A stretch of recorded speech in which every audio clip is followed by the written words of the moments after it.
So is our biggest fear repeating our parents' mistakes? What's your take on that, Larry? I lived in a house that was like a war zone. My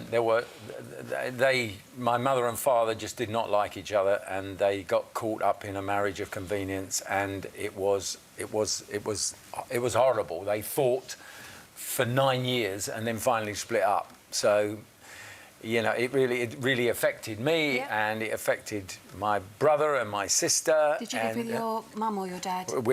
I then went and lived with my dad. It calmed down a bit because we went and lived with his mum, and so she kind of kept the lid down on things. But that 9 years of them being together when they should never have even met, that was pretty rough. And so you carry it with you. That's all there is to it. And then you spend the rest of your life trying to patch together something that's, you know, going to finish up being a lot better than that, and it can take a long time. Did you make a conscious effort to be different? And the reason I ask this is my dad had a very difficult upbringing, and he made a conscious decision that he would provide me and my sister with a very, very different upbringing to what he had. So we had quite a golden childhood, and I can see now as an adult that was very much my parents making sure we were protected and we were in this bubble of loveliness.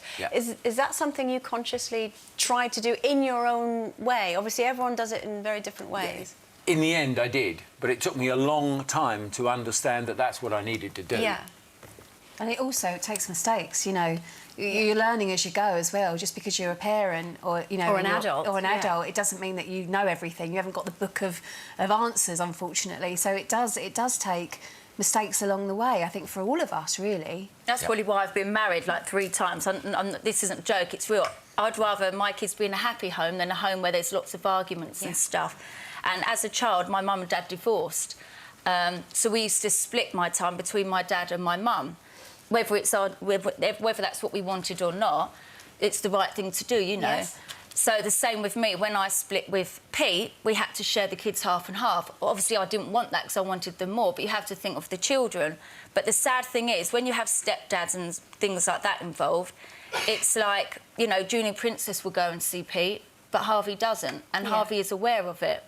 I'd love him to go, but he doesn't go, so he's always aware. He goes, no, Junior Princess, see Daddy on Thursdays and Fridays or whatever.